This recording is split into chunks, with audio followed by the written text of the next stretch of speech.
আসসালামু আলাইকুম, সবাইকে ওয়েলকাম আমার নতুন একটা ভিডিওতে।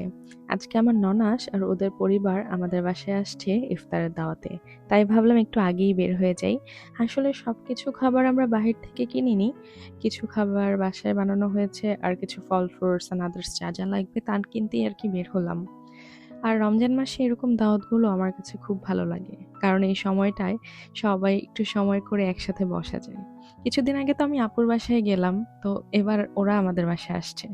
এই তো, এটা আমার আম্মু রান্না করেছে তেহেরি। তবে এটা হয়তো আমরা ওদেরকে ইফতারের সময় দিব না, কারণ এটা ওদেরকে দিব রাতের খাবার হিসেবে। হয়তো নামাজ পড়ে এসে তারপর খাবে। আসলে তেহেরিটা একটু শর্টকাট আয়োজন করেছিলাম আর কি।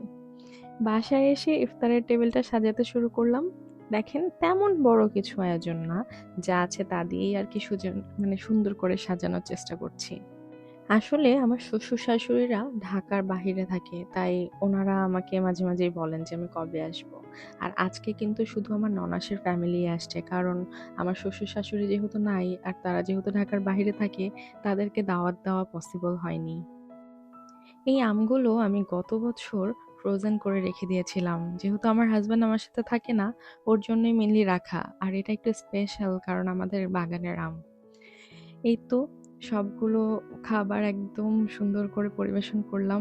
এমন অনেক আহামরি অনেক বেশি কিছু আয়োজন করতে পারিনি, যতটুকু চেষ্টা করেছি আর কি ভালো করার। আর এই তো কয়েকদিন পর আমিও আমার শ্বশুরবাড়িতে যাব। ওখানে গেলে কি করি, কিভাবে সময় কাটাই, এই ভিডিওগুলো আপনাদের সাথে শেয়ার করব। আমার ননাসরা আসার পর সবাই মিলে একদম গল্পে এত গল্প করেছি যে কখন যে সময় চলে গেছে বোঝাই যায়নি। তারপর সবাই মিলে হালিম এবং দই ছিল, মিষ্টি ছিল, সবাই মিলে খাচ্ছিল। আর আমরা সবাই একসাথে গল্প করছিলাম। আসলে একসাথে হলে কখন যে সময় চলে যায় বোঝাই যায় না। আর আমার শ্বশুরবাড়ির লোকজন সবাই অনেক ভালো মন মানসিকতার। তো তাদের সাথে গল্প করতে বসলে কখন সময় কেটে যায় বলা যায় না। তারপরে আমি এই ডিমের কোরমাটা করে ফেলেছিলাম ইফতারের পর।